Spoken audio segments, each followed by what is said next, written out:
Ian, to the consumers out there who have heard that debt counselling is a scam and you end up in more debt than when you started out with, why should consumers who are over indebted consider debt counselling?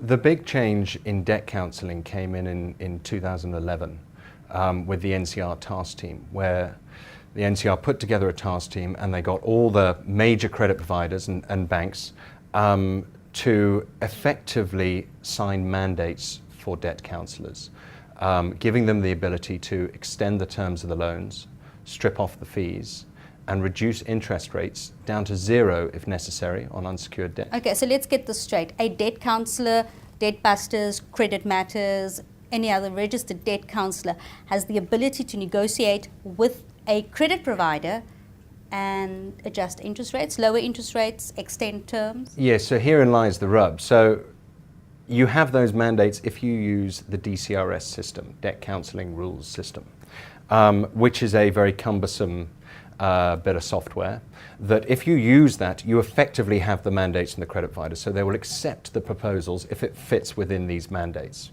If you don't use that system, then it's a bit of a lottery as to whether credit providers will accept your proposals or not. The problem in here lies in the relative sizes of debt counsellors, because obviously larger debt counsellors are able to use the debt counselling rule system. They're able to employ intelligent staff to be able to feed the information in, get the acceptances, whereas smaller debt counsellors don't tend to use the DCRS rule system. So it's more of a lottery as to what you get accepted and what is not accepted by the credit providers in terms of your repayment proposal.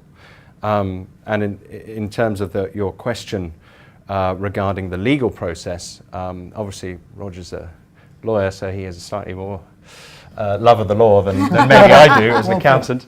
But I think that the legal process should be purely a rubber stamping process. I think that the negotiation has to be done with the credit providers.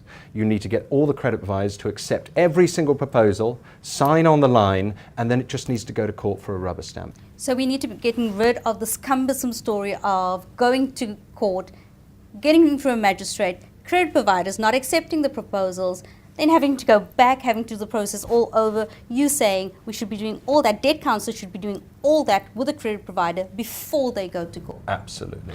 I think that Ian's completely correct, as that would be the best situation, because it would reduce the costs of debt counselling, and also it would make it a much easier process for everyone, including the attorneys.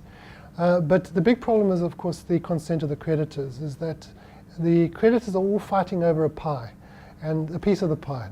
And that pie has to be cut up, and often the credit providers among themselves cannot agree.